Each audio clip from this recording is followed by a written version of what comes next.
Do you buy into the theory that the Chinese would be watching very, very closely that Western reaction, and you've got a division between those who think we'd better keep the global order in some sort of condition so that we can trade, that's our prosperity key, and those who say no, reunification's so important and we're now so advanced and so powerful that we can do it. So you've got that tension between the two. Obviously of great interest to us in Australia. We don't want Taiwan to be this region's Ukraine. The Chinese, they really have. It's been an extraordinary game. They say they always respect other countries' territorial sovereignty. They've sat on the fence. They're the one people that Putin could not ignore if they were to say pull back, and the civilized world ought to note that. The Chinese are the people who have the power to do it and they haven't used it. Further than that, if you stop and think about it, the rest of the world is prepared to wear the pain, at least for now, of sanctions. What does China do? Say, well, we'll buy your wheat, we'll buy your oil, we'll buy your coal. Another 100 million tonnes of coal, which ought to be noted by the Greens, so that they know what we're really dealing with here. Yeah, I think China, on the one hand, as you point out, they are worried about public opinion to the degree that affects their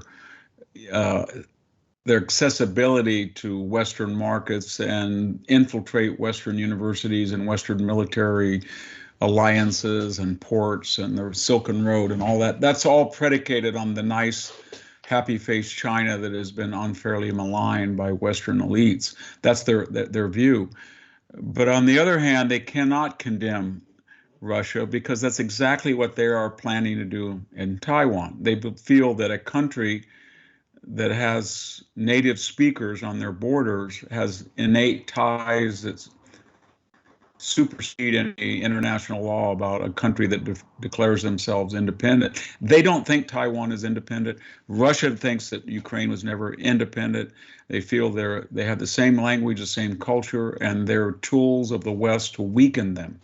And so they're going to be subtle about it, but they're going to eventually and ultimately side with Russia and Ukraine and hope they win. I wouldn't be surprised if they're doing more than just wishing their win, because they're going to go into Taiwan maybe sooner or later and sooner. We don't know, but eventually they're going to try to go into Taiwan, and they can't be on record that would be contrary to international law, and they would resent that. And it'll be interesting to see what will be the lesson militarily from Ukraine, how long the Ukrainians last, and if they're analogous to how long the Taiwanese would last, and what would be the effect of sanctions on China. Because after all, it's easy to say an oligarch can't pull up his huge yacht into, Barcelona or the Piraeus, or it's easy to say that you're going to deny a general an ATM when he's on,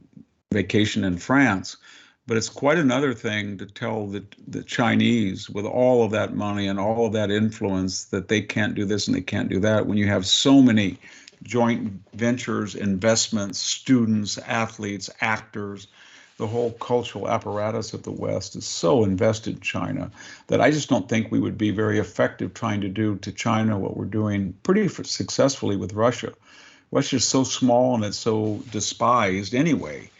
But China is both playing the marginalized person card, but they're also so powerful compared to Russia.